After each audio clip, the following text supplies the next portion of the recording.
On this video right here, we're going to be breaking down the timelines so we can put together this whole puzzle and try to figure some shit out. Naziah Harris' grandma, she stays on 5090 in Bedford.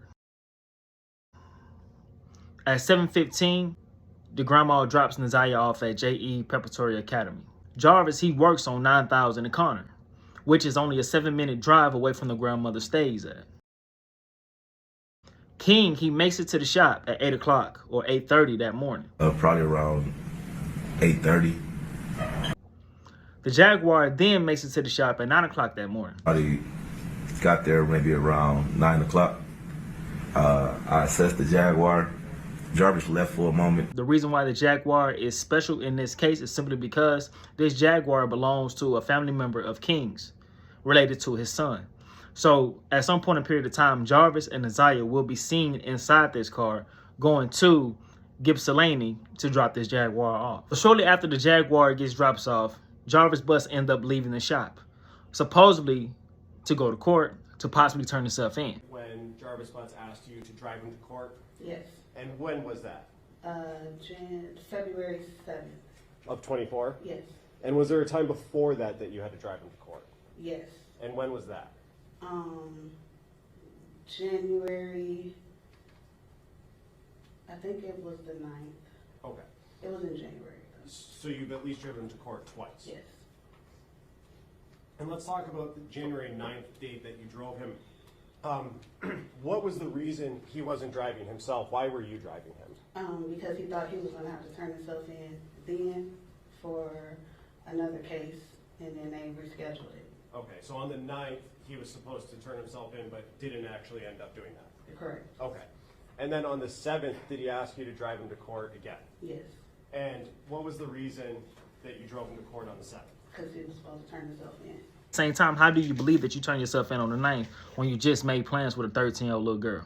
At 9:21 that morning, Naziah Harris texted Jarvis Butts. 21, Naziah sent to Jarvis, "Don't forget to be there before 3. I will let you know when I'm leaving the school. If you're not there, I will wait." Then she texts him again at 9:22 that morning. Then at 14:22, she sends, "Send okay if you've seen the message so I can delete your number." Then he responds back at 9:23. At 14:23, Jarvis replies, "Okay," and those messages were deleted. Naziah Harris' bus drops her off on 3 Mile in Cornwall. At 2:54, she is spotted on the doorbell cam on Bedford, which is not too far down the street from where her grandmother stays. And neither is there any evidence to say that Naziah Harris had any plans on going to her grandmother's house after she made it out of school. According to King's testimony, at the time, King and Jarvis Butts themselves ended up leaving the shop, going to AutoZone, and it was there whenever they was leaving AutoZone, whenever they ran across Naziah Harris. And then it was at the Angel Liquor Store parking lot is when Naziah Harris then gets in the car with King and Jarvis Butts. Came back, and on our way back, we was coming down Harbor. Jarvis said, "I see my niece right there. She walking." We pulled into Angel's Liquor Store. I still didn't see her. He pointed across my face, said she right there. She was coming across the street at that time. She got in the truck with us. She spoke, "Hi King, hi Jay," and we proceeded back to the shop. Okay. So when you guys are driving to these auto parts stores, who's driving? Jarvis, Okay, and where are you at? passenger seat. Okay. And you said when you guys are heading back to the shop the second time, that's when you said Jarvis spots someone? Yes. Who does he say that he spots? His niece. His niece, okay. And do you recognize his niece? Yes, when I see her, when he pointed her out to me, yes, I recognize her walking across the street. Okay. And so you guys pull over. Where does she get into the car at? I believe she getting behind me, so the back seat behind me. Okay. However, this is what looks suspicious and this is what just don't sound right. Angel Liquor Store is 12735 Linwood. Where Naziah Harris was spotted at was on Bedford.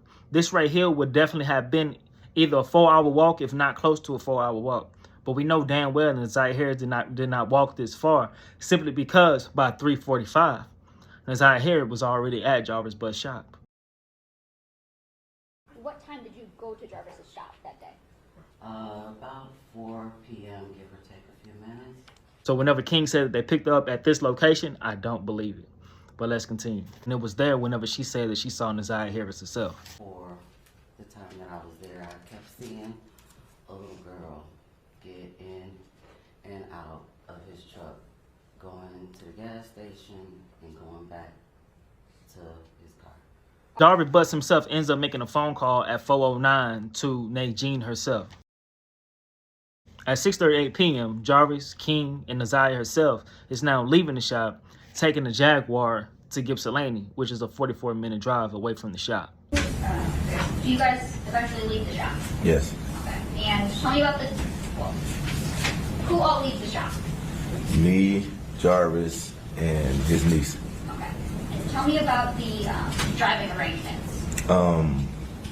So I drove my 300 and Jarvis drove the Jaguar. And where was his niece at?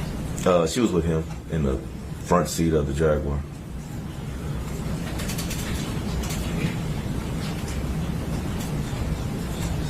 Now, are you able to recall what his niece looked like that day? Yes. Faintly, but yes. Do you remember what kind of clothing she was wearing? I remember she had a jacket on. Like I said, a coat. It was cold, so I think it was colorful. Colorful? Yeah. Okay.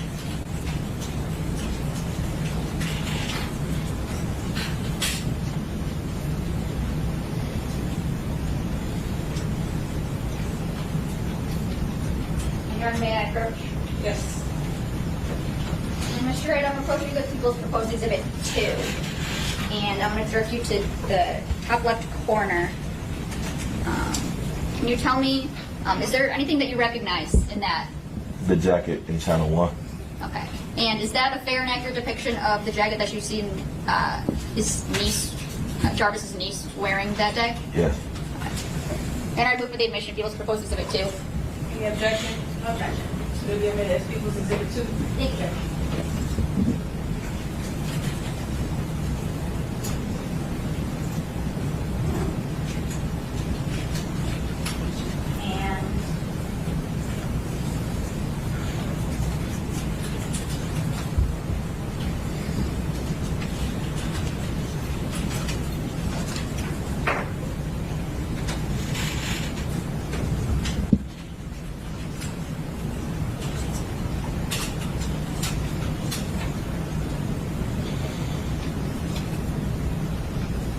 And I'm going to show you your man approach. And I'm showing you its marked Appeals Proposed Exhibit 3. Do you recognize what I just handed you? Yes. Thanks. And is that a fair and accurate depiction of Jarvis's niece as you remember seeing her back on January 9th, 2024? Yes. Okay. And is that the same niece that went with you to Ypsilanti? Yes, it is. Okay. And I move for the admission of People's Proposed Exhibit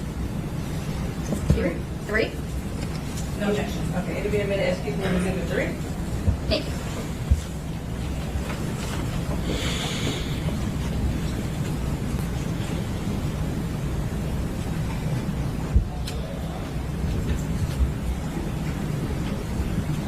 So,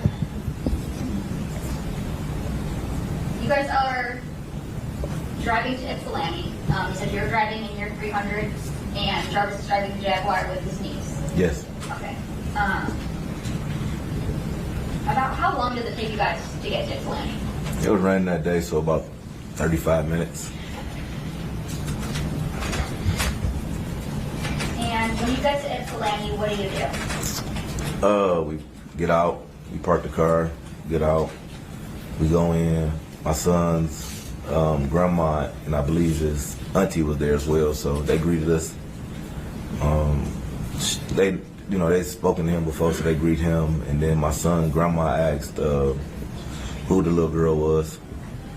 And did you introduce the little girl? No, Okay. Who introduced the little girl? Jarvis did. And what did Jarvis introduce her as? His niece. And about how long do you guys stay in Ypsilanti? Not long, maybe 15 minutes or so.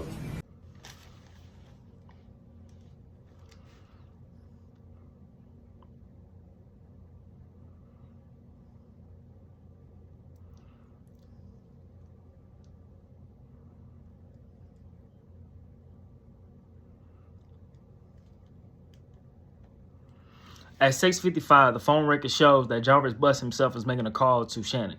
But according to Shannon's testimony, she said that she was the one who placed this call. At 7:02 p.m., Jarvis Butts then makes a call to his fiancée, and this call lasts 2 minutes and 5 seconds. At 7:22 p.m., Jarvis Butts then makes a call to Latrice, and this call only lasts 18 seconds. So let's look at the timestamp of everything that we see. At 6:38 p.m., Jarvis Butts, Naziah, and King, they all leave the shop to drop off the Jaguar. King is in a separate car. Jarvis and Naziah is in the Jaguar together. According to King, whenever they gets to Gippsland, they was only there for no more than 20 minutes. When they gets to Gippsland, people there then sees Naziah Harris, and that's when Jarvis introduced Naziah to them as his niece. But up until this point, again, still we know that Naziah Harris is still in fact with Jarvis Butts. King himself, he's on a box, which is an ankle monitor. So therefore, he got to be back in the house by 9 o'clock. But it was then whenever he leaves the shop, roughly around 8:30, whenever Jarvis Butts and Naziah is still at the shop together. At 8:42 p.m., Jarvis Butts' phone pings again, and it was at this time where his phone was pinging still at the shop. At 8:48 p.m., Jarvis' phone is now pinging at a different location, 13362 Wilshire. This location belongs to a woman by the name of Angel, so Jarvis Butts himself is also registered to be living at this very same location himself.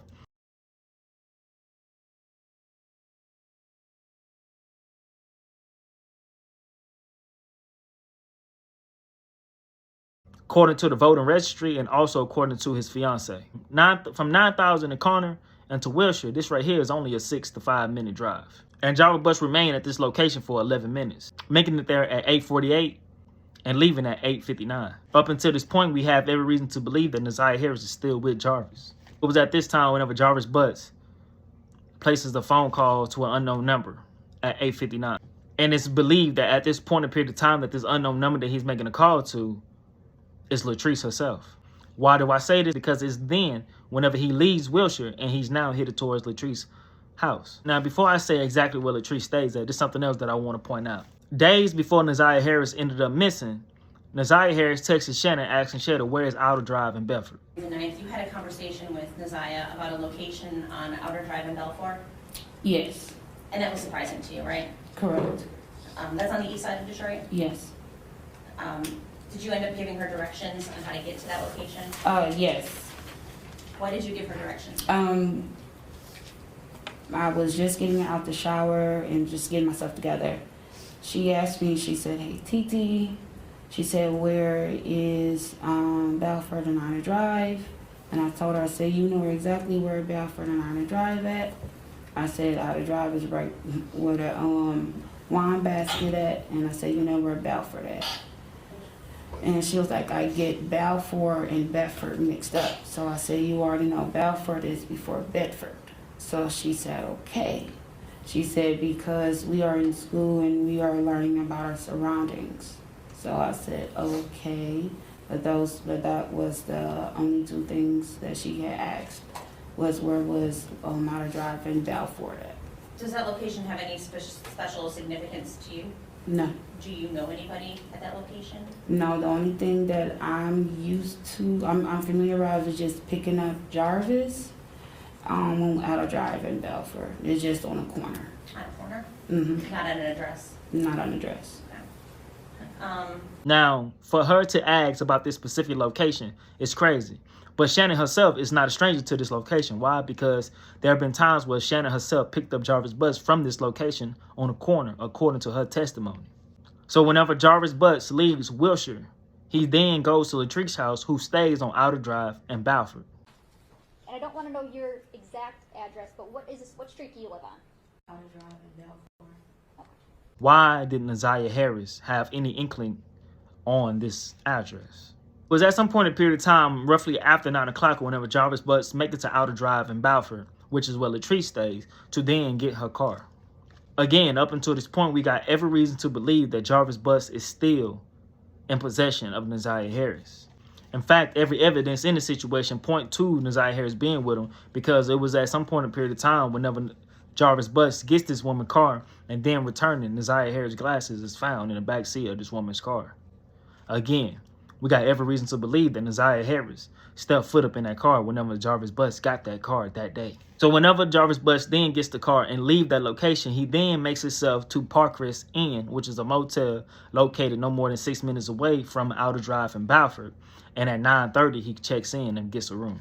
At 10:53 p.m., Jarvis Butts then makes a phone call to Nadine herself, the number that ends in 1520. But according to Nadine, it wasn't Jarvis the one who calling her. She was in fact the one calling him. And at this very same exact time, another call is being made at 10:53 to a number that ends in 5161. This number right here is believed to be Shannon herself.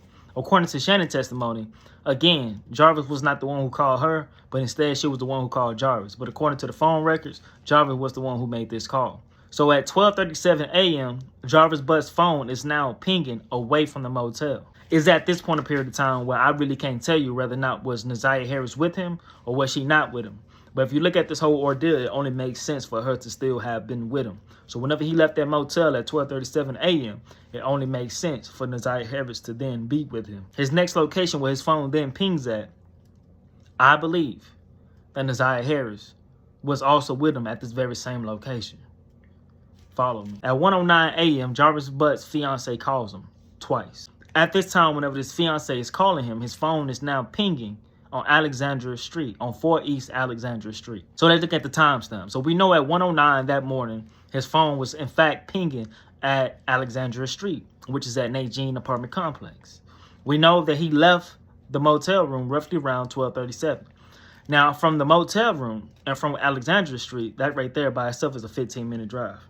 So if you look at the timeline of everything else, believing that Jarvis Butts left the motel room at 12:37 and then makes it to Alexandria Street at 1:09, that means that there's a 15-minute gap. What could he have went if he went any other direction? But truth be told, that don't mean necessarily that he made it to Alexandria Street at 1:09. It only means at that time his phone pinged at 1:09 on Alexandria Street. So could he have made it there beforehand? Very much so possible. 11 a.m., Jarvis Butts sends out a text as well as receive a text all in a matter of 1 second. Really don't know what the fuck is up with that. It was at this time it is believed that Shannon is the one who texts Jarvis Butts, telling him still no titter. Also at 1:11 that morning, he then makes a phone call back to Nadine that only lasts in a matter of seconds. This is me believing at this point in period of time, this is when he called Nadine, tell Nadine, hey, I'm outside. Because now his phone stays at this location for the rest of that morning. When it comes down to the situation, there's so much more information that we still do have concerning Jarvis. Far as the phone calls he made, the places he went, and etc. I'll put more of that information out after I edit this video and I drop this one. But for people who don't have no understanding or reason why I was pressing Nadine so hard, it's simply because, according to Jarvis Butts' footsteps, you can't not tell me that Naziah Harris was not with him at any point in period of time whenever Jarvis Butts was at your house. Because if it is believed that Jarvis Butts went to 7 Mile and he got rid of her body in any shape, form, or fashion, then he did it right after he left your house on the 10th. So throughout this period of time, after he leave the motel room at 12:37 that morning and goes to your house, throughout this whole ordeal, he been at your house. So you cannot tell me that Naziah Harris was not with him. I don't believe it. And that's the reason why I was pressing her so goddamn hard. So a lot of people say that you should not have posted that video. Well, I disagree, simply because it's not a problem for us to record Shannon whenever Shannon says she do not want to be recorded. But yet we still do record. So whenever it comes down to anybody in this case, in fact, any adult in this case, when it comes down to the concerns of a young black little girl, 13 years old, all that shit is out the window. All you motherfuckers finna be recorded. Everything you say can and will be uploaded on this internet. So that's exactly what it is that I'm doing.